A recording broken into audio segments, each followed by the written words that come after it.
My 17-year-old son leaked confidential logistics files to my company rival. My wife smirked. That night, I wrote 3 pages of retaliation that burned everything they built. Now he's bankrupt, she's in prison, and my children live overseas without a cent of my legacy. The jet lag hit me harder than I expected, though I'd been counting the days to get back home. Tokyo had been draining, weeks of meetings, strategy sessions, and dinners that felt like endless negotiations. I was eager to get back to the family, to the empire I'd built from the ground up. It was time to slip back into the rhythm of control, to take the reins again after my absence. As I stepped off the plane, I could already feel the tension start to slip away. The world at my fingertips again. Angela had sent me a text earlier that morning, full of warmth and love, a reminder that the people I loved were waiting for me. I couldn't help but smile, reading it as I walked through the terminal. Can't wait to see you tonight. Marcus and Eliza are dying to see you. It's been too long. Home. I looked forward to that. The children, Marcus and Eliza, so full of life, always keeping me on my toes. They didn't need much to make them happy, but they didn't quite understand the weight I carried. The endless responsibility of a company, of an empire, of a family that relied on me. It was always too much for them, especially for Marcus. But it was what I had to do. They didn't get it. But maybe, tonight, I could make them feel like I did. But as I pulled my phone from my pocket, my finger hovered over Angela's message. Another one. From Everett. My cousin. Longtime COO of Dratch Marine Logistics. The man I trusted implicitly. The man who should have been here, welcoming me back. Except the message he sent wasn't a warm welcome. It was a warning. Vincent, don't come home yet. I need to see you. Come to my place first. Something's going on. I need to talk to you. Trust me. The words hit me like a punch to the gut. Something's going on. The way he'd worded it, like there was a thread under it all. I could feel my heartbeat pick up. This wasn't just about business. It was personal. It wasn't just a request. It was a summons. I paused. Angela and the kids. They would be waiting for me. But I had a feeling, a cold instinct, telling me to follow Everett's instructions. I had built this empire by knowing when to trust my gut. And right now, something was off. I looked at the time. I could still make it home. But the feeling gnawed at me, a quiet but insistent warning. If I didn't listen to Everett now, I would regret it. I texted Angela back quickly, trying to keep my voice steady. Something's come up. I'll be home soon. Don't worry about me. Love you. Then I dialed the number, the one that would direct me to Everett's penthouse downtown. My finger hovered over the button for a moment. The familiar voice on the other end of the line answered, and I felt the knot in my stomach tighten even more. I'm on my way, I said, my voice betraying nothing. I'll be there in 20. Good. I'll be waiting. And with that, I ended the call. There was no turning back now. Everett's penthouse was as cold and pristine as ever. It always felt that way, like he intentionally kept everything just a little too clean to remind everyone that he was in control. The modern art on the walls, the sleek furniture, the minimalist vibe, it all screamed power. I wasn't impressed, though. Not today. Not with the tightness in my chest that had only grown since I stepped off the plane. I had the unsettling sense that I was about to walk into something I couldn't simply fix with a meeting or a signature. Everett greeted me at the door, his expression unreadable, like he was bracing for something. He stepped aside, letting me into the spacious living room where I had spent hours on the phone, discussing logistics and trade routes, all those late-night meetings that had led to our success. But tonight, there was no talk of numbers, no talk of ships or ports or business. I didn't want to drag you into this, Vince, Everett began, his voice low, almost too cautious. But we've got a problem. A serious one. I glanced around the room. The tension was thick, hanging between us like a storm cloud, and I couldn't help but feel that whatever was coming, it would change everything. He gestured toward the massive flat screen on the wall. Sit down, he said, his eyes scanning me like he was searching for a reaction. I did as instructed, but I couldn't shake the feeling that the air had shifted somehow, the atmosphere heavy with something I couldn't yet name. Everett clicked a button, and a video started to play. It was from one of our many security cameras at Dratch Marine Logistics, something we always kept in place. It was my study, my private space, the one place in my entire life where I was supposed to be alone. The footage started, showing me sitting behind my desk, going over some contracts. I could hear the faint sound of my own voice murmuring in the background as I worked. Then, the door opened. Angela, my wife. She walked in, a smile on her face. The kind she had when she was relaxed, when she thought I wasn't paying attention. She had always been the image of grace and warmth, especially in my world. But here, in this video, something was different. She was too comfortable, too casual. And then she did something I never thought I'd see. She sat down at the edge of my desk, leaning in close, her voice dropping into a whisper. The camera caught the subtle flicker of something. It wasn't just a casual conversation. Everett muted the video, his voice cutting through the quiet room like a blade. "You need to see the rest," he said. And then he hit play again. The footage continued, and I saw Angela again. This time, her face closer to the camera's angle. But what really froze my blood was what she was saying. She wasn't alone. There was another figure sitting across from her. A man. I didn't need to know who he was. I could already feel it. Riker Maddox.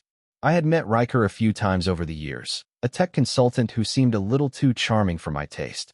He was one of those people who could make everyone feel like they were the most important person in the room. The kind of person who got too close, too fast, and left you wondering how much he'd really heard when you talked to him. But Angela? She didn't seem like herself here. I could see her shoulders tense when he spoke, hear the sharpness in her voice. And then there it was, the confession.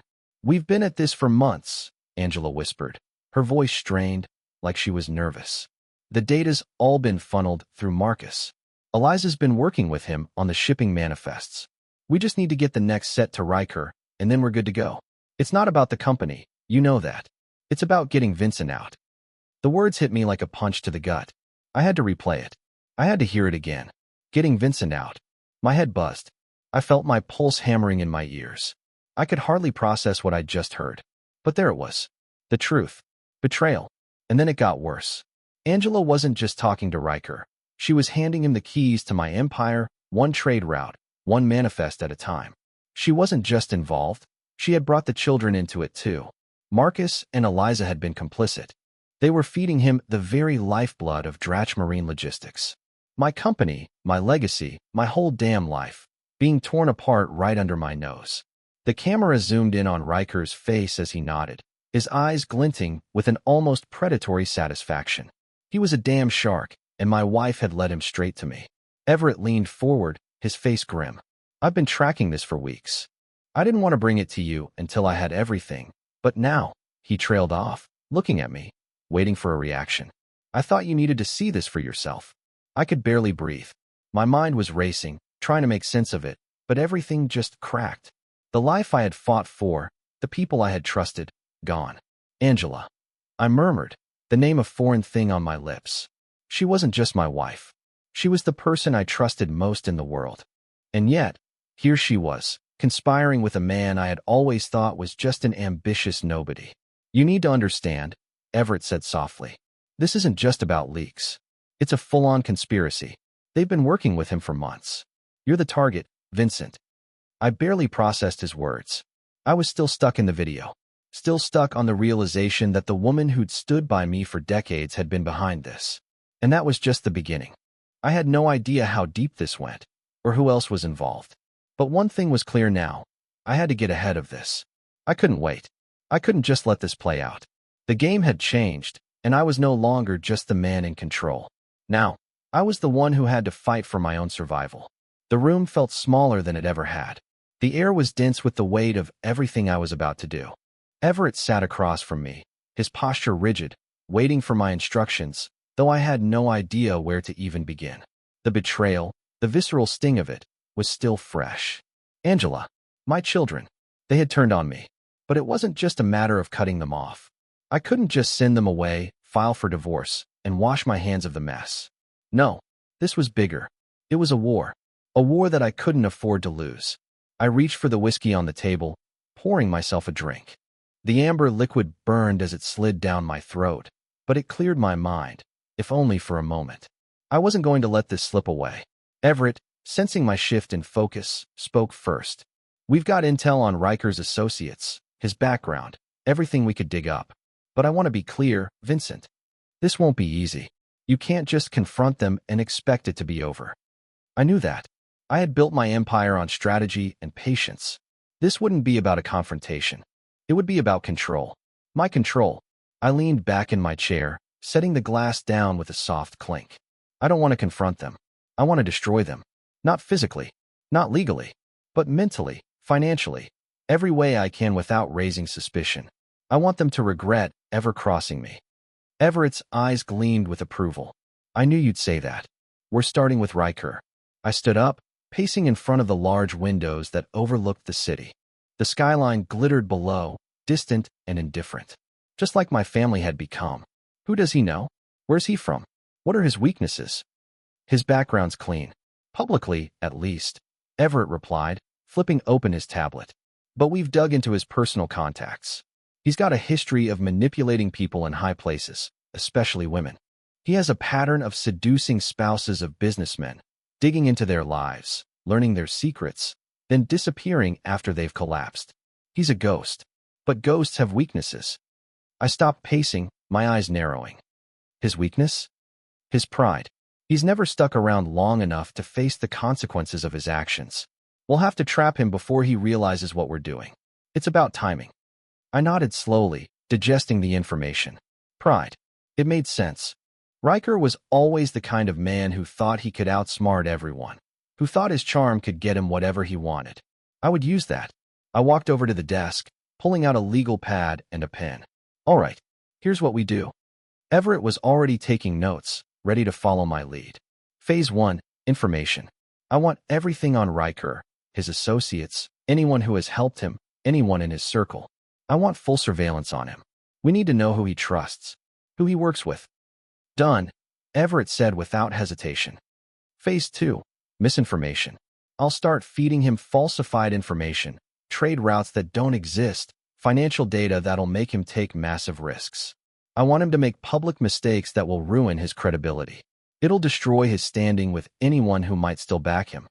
You're going to ruin his reputation, Everett said with a grin, eyes flickering to the screen of his tablet. I can work with that. Exactly. Phase 3, the children. I paused, the words coming out more coldly than I intended. They're part of this too. I'll bring them back into the fold. They'll think I've forgiven them.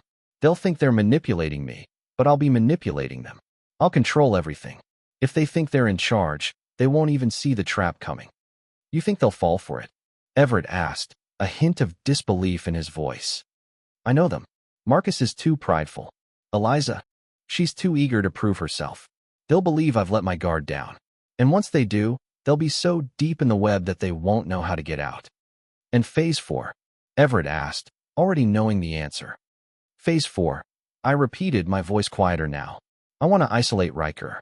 Cut him off from his financial backing, his connections, his resources. I'll find a way to force him into a position where he has no one left to turn to except me. I could feel the tension in the room rise as I spoke.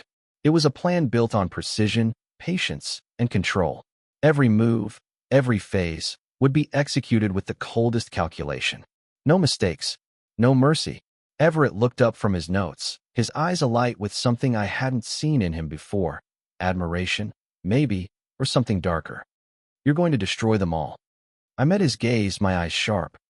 I don't want justice, Everett. I want destruction. I want them to feel everything they've done to me. Every lie, every betrayal. And when they realize what's happening, it'll be too late. I picked up my glass again, taking another slow sip, the alcohol burning my throat, grounding me in the moment. There was no turning back now. This was my war, my rules, and I would win it, no matter the cost. I had a plan, a perfect, calculated plan. But nothing ever goes quite as expected, does it? Tonight, I was playing the gracious host. Vincent Dratch, the man who had it all, welcoming his newest business partner, Riker Maddox, aboard my private yacht. The scene was set for success, elegance, sophistication, and just the right amount of subtle intimidation. Angela had accidentally run into Riker earlier in the week. I could practically hear her carefully crafted words. You should come, Riker. Vincent would love to have you. He's always wanted to work with someone like you. It wasn't an accident. I'd orchestrated the entire thing. Riker would think this dinner was an invitation for partnership, a chance to prove himself. But in reality, it was my opportunity to test him, to see how much I could push before he cracked.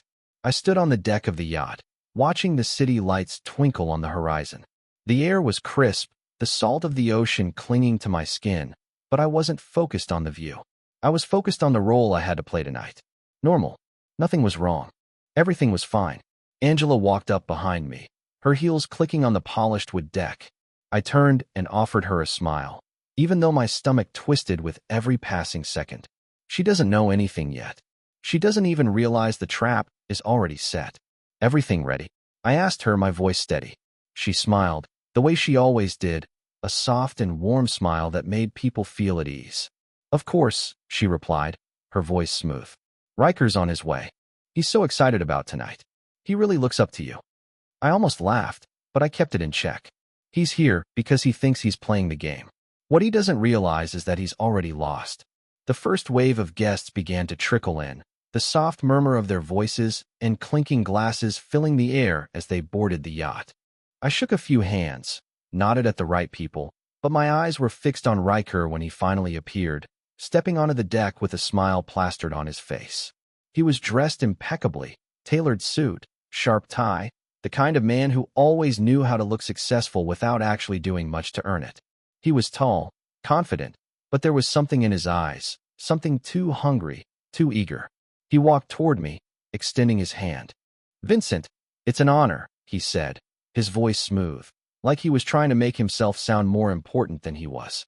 I shook his hand, my grip firm. The pleasure's mine, Riker. I've heard a lot about you. His smile widened. I'm sure only the best, Vincent. I led him inside, my mind already working. Test him. See if he cracks under the pressure. The dinner was set to be perfect.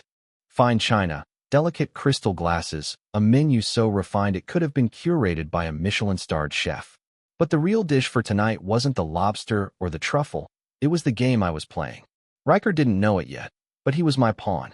As we sat down at the table, I watched him closely. Every small movement, every slight twitch of his eyes, everything was a clue. And Angela, she played her part, effortlessly, the woman who still held the mask of the doting wife, the one who didn't even realize she had already dug her own grave. She smiled at Riker, laughing at his jokes like they were old friends, as if there wasn't a thing wrong in the world. They all think they're in control. But I am. The conversation started light, the usual pleasantries. Business, the weather, the latest trends. But as the evening wore on, I began to drop little bombs. Subtle hints, suggestions, pieces of falsified data, misinformation about trade routes and shipping policies, the kind of thing that would make Riker's head spin if he wasn't paying attention. The way he leaned in slightly, the way his eyes darted just a little too quickly from person to person, it was exactly what I'd hoped for. The man who thought he was the master of manipulation was already starting to reveal his cracks. Angela laughed at one of Riker's jokes, but I could see the tension in her shoulders. She was starting to wonder why I was being so pleasant. I could feel it. Then, just as I'd planned, I leaned back, my voice calm but cutting through the noise of the conversation. Riker, I've heard a lot of people talk about your work with the tech industry. But what about your other ventures? I understand you've been getting involved in shipping? He froze, just for a moment. But that moment told me everything I needed to know. He wasn't ready for this. His eyes flicked toward Angela. Just a fraction of a second, but it was enough. He knows she's been talking. He knows she's been feeding him information. Shipping, he stammered, his smile faltering. Well, I've been dabbling. Nothing major yet. Just testing the waters, really. Testing the waters, my ass. I knew exactly what he was doing. He'd been feeding off my empire, using Angela and the kids to take what he wanted. And now, he was trying to act innocent. But I could see through him, just like I saw through my family's lies. I wasn't done yet, though. I pressed on, speaking in a tone that was just friendly enough to not raise alarms. Oh, I see. I've heard some rumors about a major tech partnership. Maybe you can help us with some of our logistics needs. We're always looking to innovate. You seem like someone who's always ahead of the curve. There was a flash of greed in his eyes, the slightest hitch in his breath before he regained composure. He was so hungry for validation, so eager to prove he belonged in this world, but he wasn't ready for the pressure I was placing on him. Not by a long shot. He laughed, but there was an edge to it now. Well, I can't promise anything, Vincent, but I'm always open to a conversation. Of course, I said, a slow smile spreading across my face. And I'm always open to a challenge. Just be careful, Riker. Sometimes challenges can be a little more than you expected. I let that hang in the air for a moment before taking another sip of my wine. He's already falling into the trap. Now we wait. Angela shot me a look, something unspoken in her eyes, but I ignored it. She had no idea what I was doing, no idea how deep the game had already gone. And by the time she figured it out, it would be too late. The days blurred together after that dinner, like each one was another cog in the machine I was building, relentless, precise, unyielding. Riker's every move, every word, was under my watch. But now, the time had come to watch him dance on strings I'd tied. Everett kept me updated on Riker's moves, his finances, the weak spots I'd already started to exploit. I didn't need to do much. Riker's ego did the work for me. I had fed him enough misinformation during our dinner to make him chase non-existent deals, and soon enough, the industry was buzzing with his failed pitches. It was beautiful. He was making moves based on the data I'd planted, presenting them at investor forums, trying to charm people into believing he was some sort of logistics genius. But each misstep, each wrong move, was eating away at his credibility, and with every mistake, he dug his hole deeper. Everett watched it all unfold with a quiet satisfaction, but we both knew the end game was still far off. We weren't done. Not yet. The real trick now was making sure Riker's failure came with a price tag he couldn't afford. And that was where the children came in. Marcus and Eliza. I wasn't sure who was more dangerous, Riker with his ambitions, or my own flesh and blood with their resentments. But they were both equally ripe for manipulation. I'd kept them close, reintroducing myself into their lives like nothing had changed. I played the loving father, the one who'd forgiven them. After all, they needed to believe they were still winning. So, I let them think they had me fooled. And they did. For now, I picked up the phone one night, the decision already made in my mind. It was time to put them to work, to draw them deeper into the web, until they had no choice but to dance to my tune. The call went through quickly. Angela had already been informed of the next phase. She wouldn't like it, but that was beside the point now. Marcus, I said when he picked up, come to the house tomorrow. We need to talk about the future of the company. I've got some things lined up, and I want you to be part of it. There was a hesitation in his voice, a typical hesitation. He'd always struggled with this kind of responsibility, this power. The idea of stepping into the spotlight, to take on the weight I'd carried for so long, terrified him. He would have liked to stay in the background, avoiding the challenges I'd faced. I don't know, Dad, he muttered. I've got a lot on my plate. Then make time, I said, my voice as calm as I could manage, hiding the cold calculation behind it. You want this empire, don't you? Then it's time to show you can handle it. I need you with me now. No excuses. He paused, and I could hear the gears turning in his head, weighing the options. He wanted the legacy, but he was afraid of the cost. The boy had no idea what was coming. I'll be there, he finally said. That was the opening I needed. The next day, the house was still. The kids, Eliza included, were quiet as I led Marcus into the study. The grand room, which had always been my sanctuary, now felt like a battlefield. I could practically hear the tension building as Marcus took a seat at the massive oak desk across from me. Eliza stood by the window, her arms folded, her face unreadable. She was already in on the game, but still unsure of where I stood. It wouldn't take much to pull her in fully. I looked at Marcus. I need you to understand something. I sat back, letting the weight of my words hang in the air. Riker isn't who he says he is. He's a liar. And right now, he's trying to destroy everything we've built. Marcus shifted in his chair, looking away. I don't get it. How does this involve me? It's simple, I said, keeping my tone steady, calculating. I've already set him up for failure. But the mistake he's making is trusting the people around him. People like you. I saw the confusion in his eyes, but I didn't care. I wasn't trying to comfort him anymore. I was trying to get him to see. You've been feeding him confidential information, Marcus. And while I understand why you did it, because you think you can trust him, it's time for you to realize what kind of man he really is. He's a fraud. I watched his face slowly change, the realization dawning on him. Wait, you knew? Of course, I knew.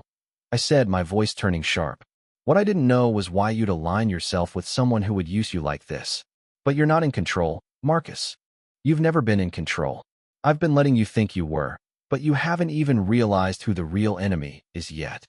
He shook his head, confused, but the look in his eyes told me that the seed had been planted. Doubt. That was all I needed. I turned to Eliza then. And you, Eliza, you've been helping Marcus. You think you're safe, don't you? She didn't answer, just stared at me, but I could see the flicker of guilt in her eyes. I knew she was complicit. She had been just as involved as Marcus, helping him, feeding Riker more lies. You've made this worse than it needed to be. I continued, my voice colder now. Both of you. I could have forgiven you if you had come to me, but instead, you took the easy way out. I watched them both process what I'd said. Marcus looked guilty, but there was a faint glint of defiance in his eyes. Eliza remained stone-faced. They thought they were playing me, but it was the other way around. You're both going to clean up this mess, I said. You're going to make sure Riker falls, and when he does, you'll be the ones who give him the final push. I won't do it for you. You will be the ones who finish him off. The cracks were beginning to show in Riker's carefully constructed empire. I could feel it in the way he moved, the forced confidence behind his smile. It was only a matter of time before everything he'd built collapsed. The more I watched him, the clearer it became. Riker had been riding on borrowed time, leveraging other people's information, other people's money, and a network of weak links. All it took was a little push, and his entire operation would unravel. Everett and I had been feeding him falsified data, just as planned. It was an art, knowing exactly what to twist, what to feed him, and when to let him slip just a little further. And, God, was it working? His business proposals were growing increasingly erratic, and I could already see the first signs of investors pulling back. He had misjudged me. He thought I was just another businessman, just another obstacle he could talk his way around. But he was wrong. Riker had underestimated how deep I could go to destroy someone. He didn't understand that I wasn't after a quick kill. I was after everything. Angela had no idea how much I had been watching her, how much I had been keeping track of her conversations with Riker, her growing closeness to him, her whispered plans that I could now hear on surveillance. She thought I was blind to it all, but I wasn't. The house was full of secrets, her secrets, and soon enough, she would be the one caught in the crossfire. But now, it was time for Riker to face the consequences. The dinner table that night was tense. Angela had insisted on having a family retreat, something to reconnect, a reason to bring everyone back together. But I knew the real reason. She was trying to play the part of the dutiful wife again, pretending everything was fine while I was just one mistake away from revealing everything. Marcus and Eliza were acting like nothing had changed. The silence between us was almost unbearable. They still thought they could manipulate me, still thought they could play me. I let them think that. But tonight would be different. Tonight, I was going to push Riker past the point of no return. The vineyard was secluded, far away from the chaos of the city. A quiet place, perfect for what I had planned. We sat around a long, elegant table on the terrace, the vines stretching out before us like the backdrop to some perfect little family story. Riker, Angela, Marcus, and Eliza, all of them sitting there, pretending they didn't already know that something was wrong. I kept my gaze focused on Riker as I raised my glass. To family, I said, my voice carrying through the quiet night. I could hear the tension in the way everyone responded, too forced, too eager. Riker smiled, but it didn't reach his eyes. To family, he echoed. I could feel the game turning in my favor. It was almost too easy. Every word I spoke now was a carefully crafted part of the trap, a slow, deliberate move in a chess game that only I could see. Riker was playing checkers while I was playing for the king. Dinner was an elaborate affair. Everything had to be perfect. Wine from the vineyard, a 5-course meal with dishes as rich as the atmosphere. But I wasn't interested in the food or the wine. I was focused on the moment where I would expose Riker for who he really was. I waited for the right moment, the perfect shift in the conversation. It came when Riker casually mentioned a new business opportunity he was pursuing, which, to anyone else, might have seemed harmless. But to me, it was a sign that he was digging deeper into my company, still using my own systems against me. You're quite ambitious, Riker, I said, my voice low, almost too casual, trying to expand so quickly. He looked at me, his smile tight. I'm just keeping an eye on the future, he said smoothly. Always looking for new ways to improve efficiency. Is that so? I responded, swirling my wine glass. Because from where I'm sitting, it seems like you've been relying on a lot of data that wasn't yours to begin with. The words landed with a weight that made the air in the room shift. Angela's eyes flicked to me, and I saw the subtle panic in her expression. You're mistaken, Vincent, Riker replied, trying to regain control. What I've been working on is innovative. It's not about stealing from anyone. It's about betrayal. I cut him off, the word hanging in the air like a guillotine. You've been using my company's confidential data, haven't you? Feeding off my trust, my family's trust. And you thought you could get away with it. Angela's face went pale, but Riker's expression hardened. You don't know what you're talking about, he said, his voice gaining edge. You've got it all wrong. This is business. It's my business, I replied, my voice steady cold. And you've crossed the line. You're not just an outsider anymore, Riker. You're a threat. And I don't tolerate threats to my family, to my legacy. The room fell silent. Even Marcus and Eliza were looking at me now, confusion and fear spreading across their faces. They hadn't expected this. They hadn't expected me to fight back. But Riker wasn't finished. He was too proud to back down. I'm not scared of you, Vincent. You think you're untouchable? You think your family is invincible? No, I said, my voice suddenly low and dangerous. I think you're about to learn just how much you've underestimated me. I signaled to Everett, who had been quietly observing from the other end of the table. He moved swiftly, quietly, pulling out his phone. The moment I'd been waiting for had arrived. I've already dealt with the mess you've made, Riker, I said, standing up now. The question is, can you handle the consequences? I watched as Everett sent the signal. A few seconds passed, and then, like clockwork, the room's atmosphere shifted completely. A loud bang echoed from the other side of the property. Riker's eyes snapped toward the sound, his face draining of color. I smiled slowly, savoring the moment. That, I said softly, was the last of your connections. It's over, Riker. The silence that followed the explosion was deafening. I could feel the weight of it pressing down on all of us. The fear, the uncertainty, the realization that things were spiraling out of control. Riker was still frozen, his eyes wide, his mouth slightly open as though he hadn't fully processed what had just happened. Angela, on the other hand, was staring at me, her face pale, her hand shaking slightly as she reached for her wine glass. The cool, calculated facade I had been holding up for so long was starting to crack. This wasn't just about business anymore. This was about betrayal, about the people closest to me turning their backs on everything I had built. I stood up slowly, my eyes never leaving Riker's. I had been playing this moment in my head for days, but now, in the flesh, it felt more real, more final. You heard that, didn't you? I said, my voice cold, almost too calm. That wasn't a mistake, Riker. That was your mistake. Riker finally blinked, his lips moving but no words coming out. He looked to Angela as though she might somehow explain what was happening, but she remained still, staring at her wine glass. She wasn't going to intervene. She couldn't. Do you know why I'm doing this, Riker? I asked, taking a step toward him. Because you thought you could play me. You thought you could use my trust, use my family, and then walk away with everything. I paused, my eyes narrowing. But you didn't count on one thing. Me. Angela shifted in her seat, finally looking up, but there was no defense in her eyes. There was only guilt. There was no guilt in Riker's eyes. He was still holding on to the lie, still pretending that he hadn't made any mistakes. You really thought you could just waltz in here, charm your way into our lives, and destroy everything I've worked for. I continued, my voice hardening. But I'm not going to let that happen. Not with you.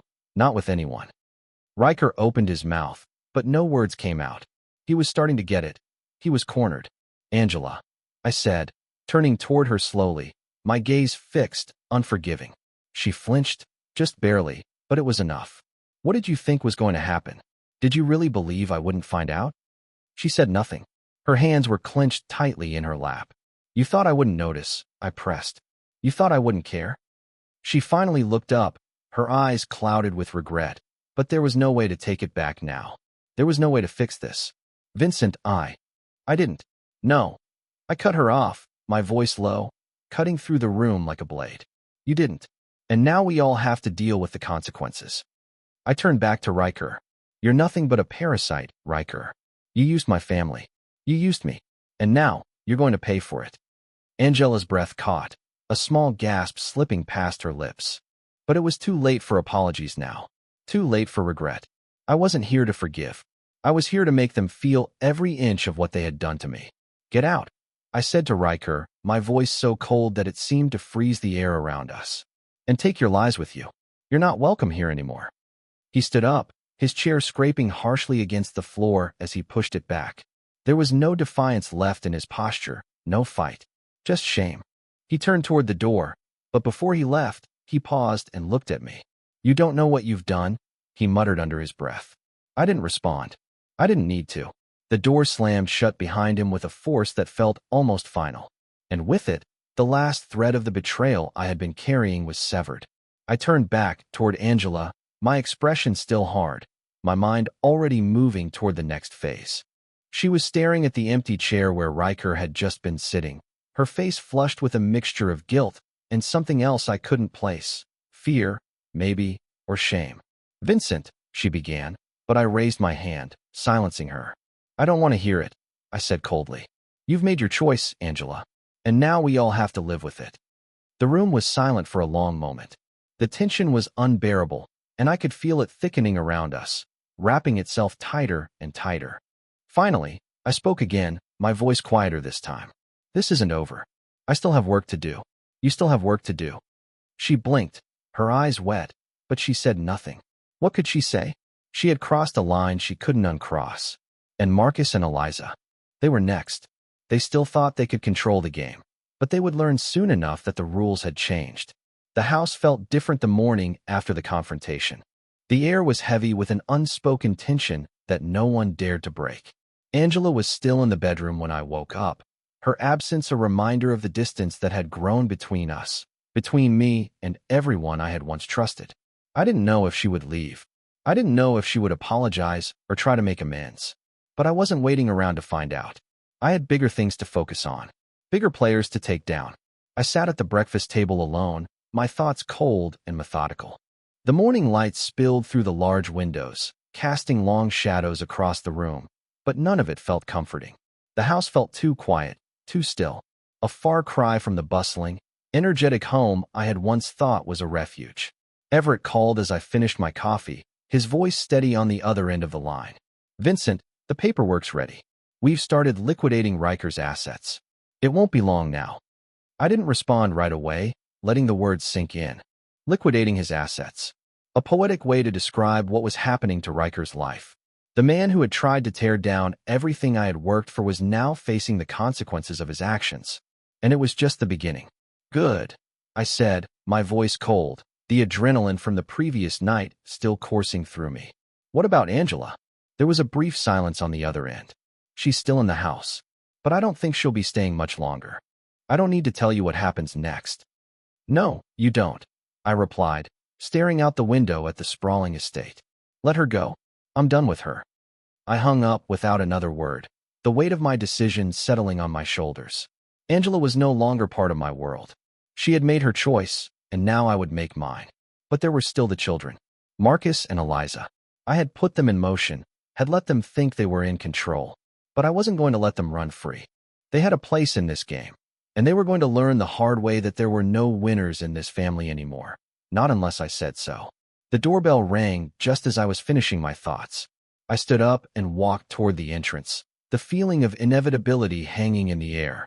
When I opened the door, Marcus was standing there, his face tight with tension, his hands shoved into the pockets of his jacket. He looked like he had come to deliver bad news, but I already knew what he was going to say. Can we talk? He asked, his voice hesitant, unsure. It wasn't a request, it was more of a plea. Come in, I said, stepping aside. He hesitated for just a moment before stepping inside. I led him into the sitting room, watching him take a seat on the couch, his movements stiff, like he was trying to maintain some semblance of control over a situation that was rapidly slipping away from him.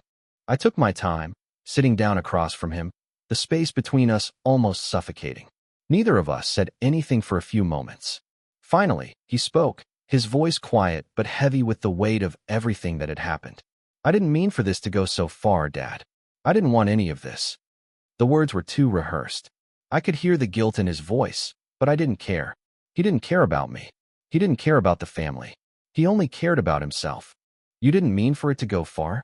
I asked, leaning forward, my voice low. You used me, Marcus. You thought you could play both sides, and you didn't think I would notice. You didn't think I would see." His face flushed, but he didn't respond. I pressed on. "How did it feel, Marcus? Knowing you were feeding everything I've worked for to a man like Riker?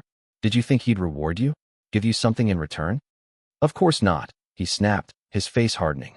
"I was just trying to survive. I didn't know what else to do." The words stung more than I expected, but I pushed the feeling aside. This wasn't about him. It was about control. I stood up, walking to the large window that overlooked the property. The view was beautiful, perfect, and it reminded me of how much of it I had sacrificed. "Survival," I echoed, turning to face him. "Is that what this was about for you? Survival? You chose him over me, Marcus.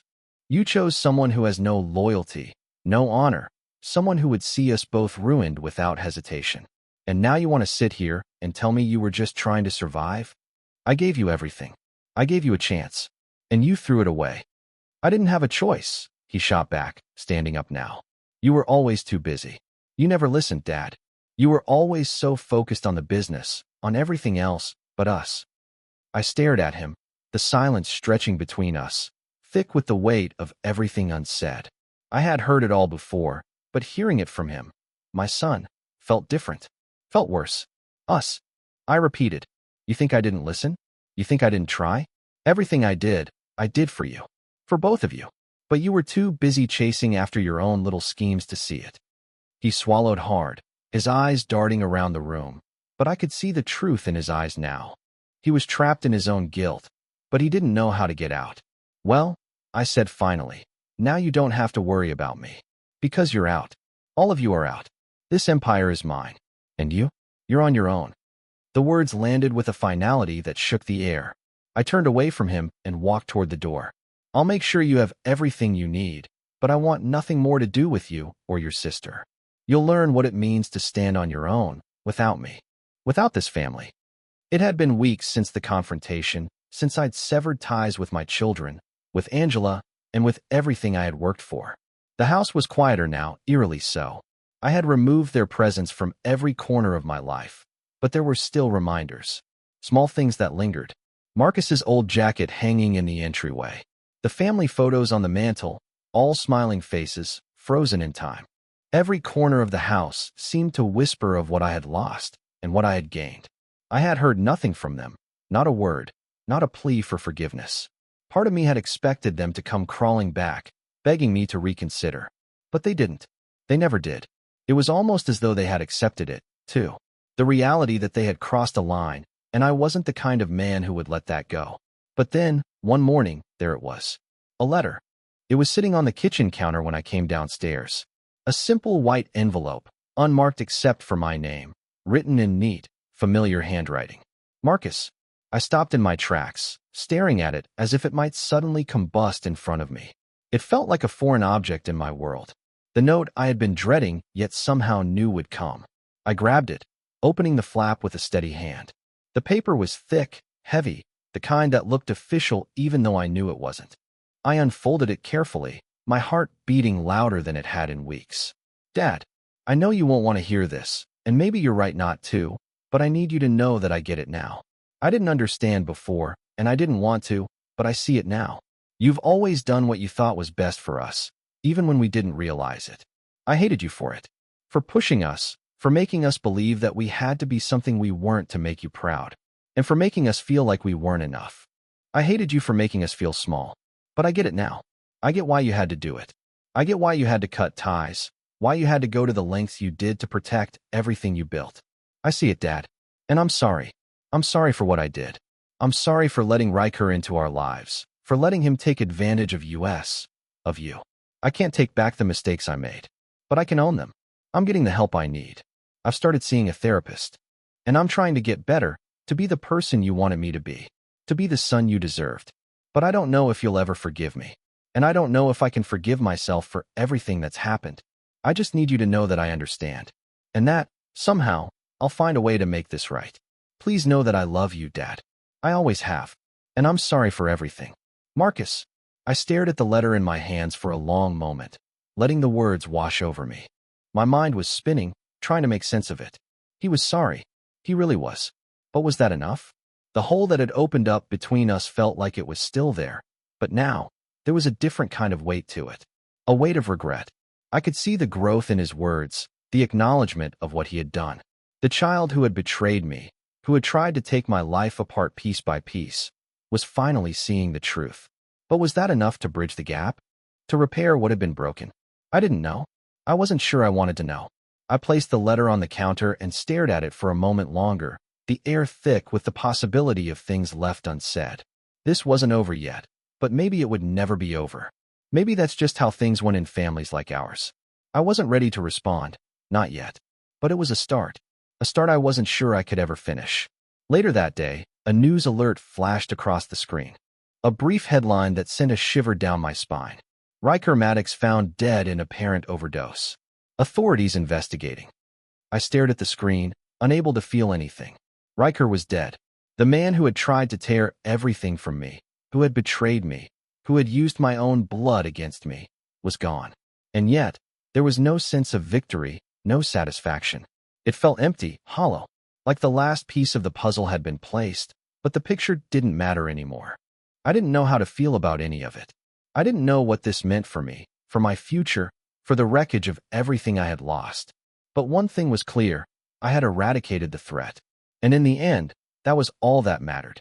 I leaned back, staring out at the empty space, my mind still racing. Marcus's letter, Riker's death, it was all too much. But somewhere beneath it all, I knew this was how it had to be. For the Empire, for the legacy I had built. For me. 2 years had passed since the fallout. 2 years of silence, of loneliness, of living in a house that was both mine and not mine, a fortress I had built with my own hands but no longer recognized. I had reclaimed everything, but it came at a cost. A steep one. My business had thrived, my influence had expanded, and my empire was stronger than ever. But there was something else missing now. Something that couldn't be filled with money or power. I had become untouchable in business and in life. No one could challenge me. No one could get close enough to hurt me again. I hadn't seen Marcus or Eliza in over a year.